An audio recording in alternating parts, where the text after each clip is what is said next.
Hi, this is Peter Stanley. Welcome to my channel. Today we're going to do a taste test on the Chocolate Rocoto.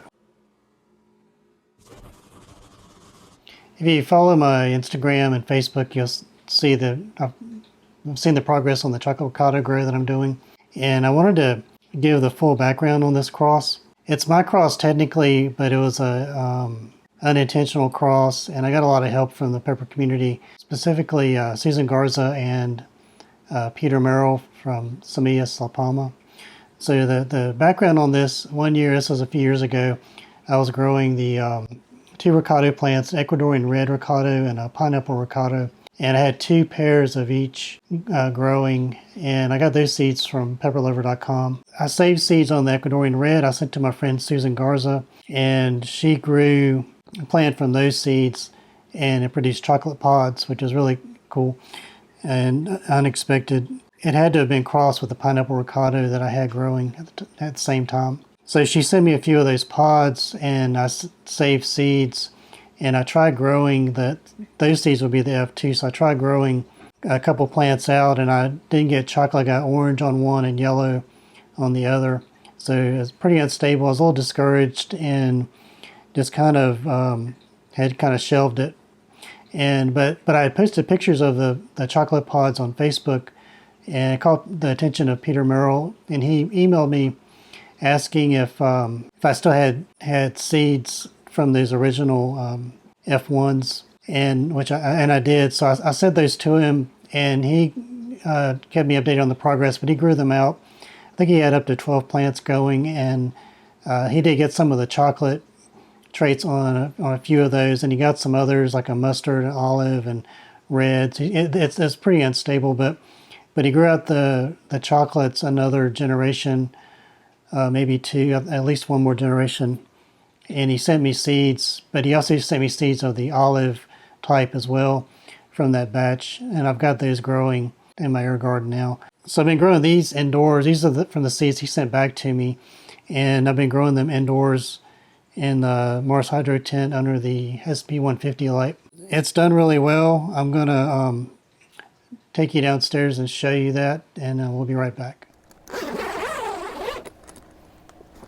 All right, here's the chocolate Rocotos and the 2x2 Mars Hydro tent under the Mars Hydro SP150 grow light. And if you've seen my other videos, you'll see some of the challenges I've managed with these. One I've got fungus gnats still. I think it's the cocoa medium I used, the cheap cocoa.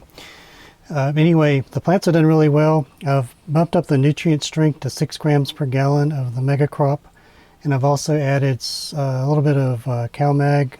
And since I started doing that, I'm seeing more growth and some nicer leaves.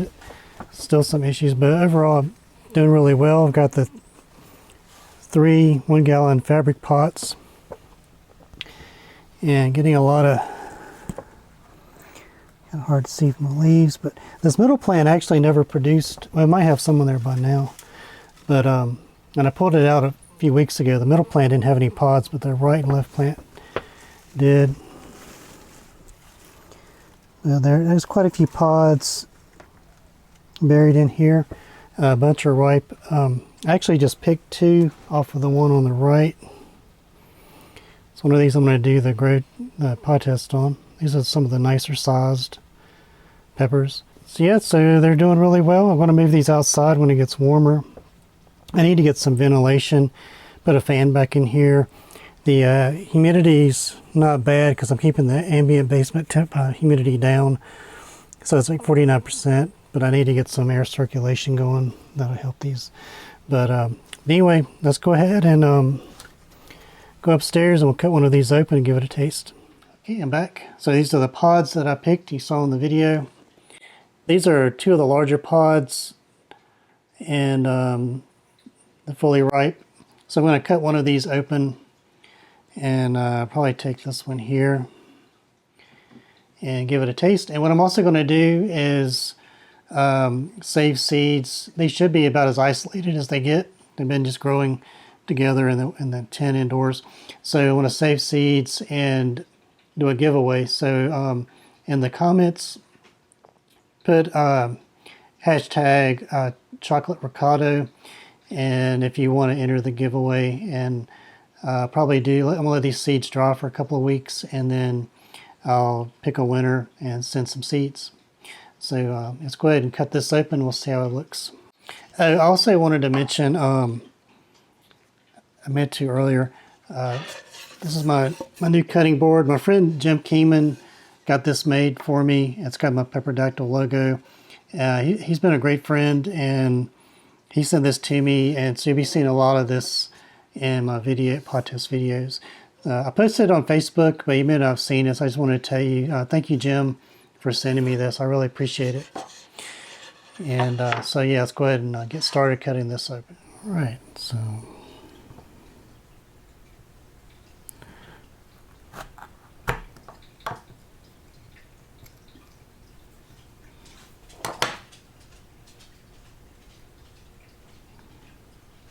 really nice color in there, real fleshy, juicy looking pod. Get a good close up on that. I'm going to get these seeds out.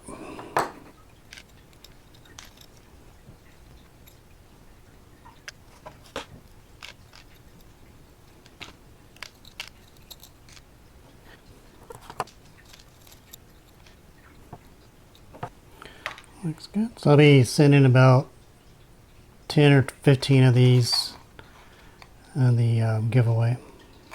All right, so give it a little smell test here. So if you ever had these before, the Rocotos have a kind of a signature smell to them, kind of like Bacotums have a sort of a smell and taste. Annuums generally do. The Rocotos have their own, and it's kind of hard to describe, but it's very unique to this species of pepper. So get a close up of the flesh there. Really, really juicy looking pepper. I'm going to eat this piece first.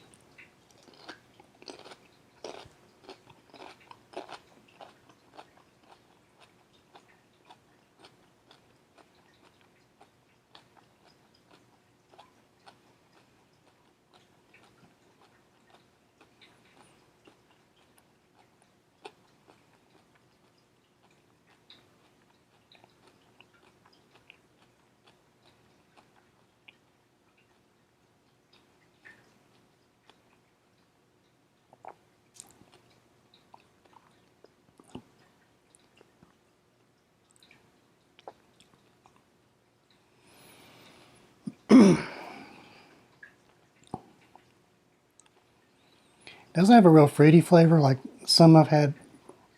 It's more of a kind of a subdued, kind of sweet, and a little bit tangy flavor. Starting to feel a little bit of heat building up.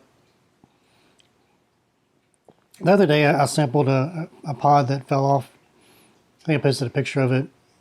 So it's not the first time trying it, and I tried it the F1s on this when Susan sent them to me. But if you cut off like just the front of it without the placenta, it's not as hot. Like that piece there.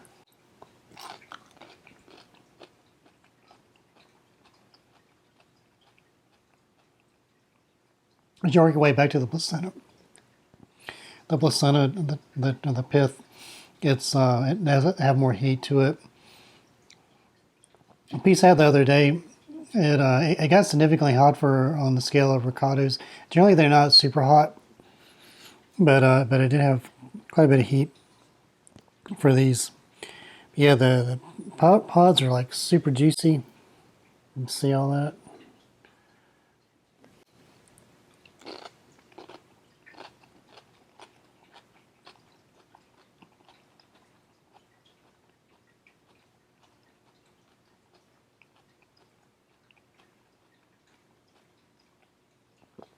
And it's got a decent flavor. I've had some that were fruitier. This doesn't really have that flavor, but it does have a pretty good amount of heat for avocados.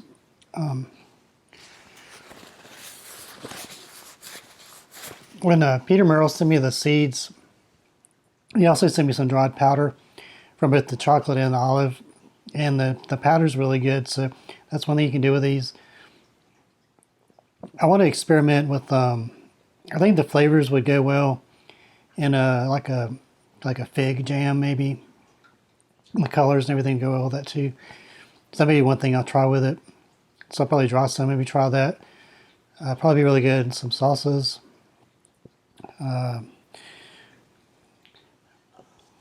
Try cutting this.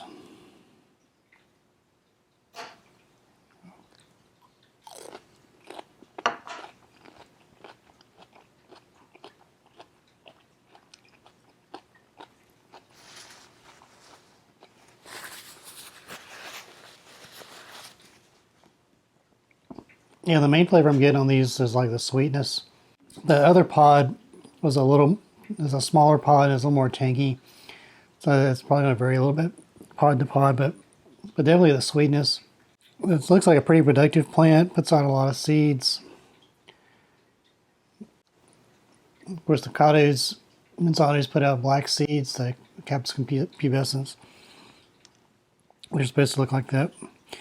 The germination rates seem pretty good from both the olive and the chocolate that I've grown. And these are probably the biggest pods.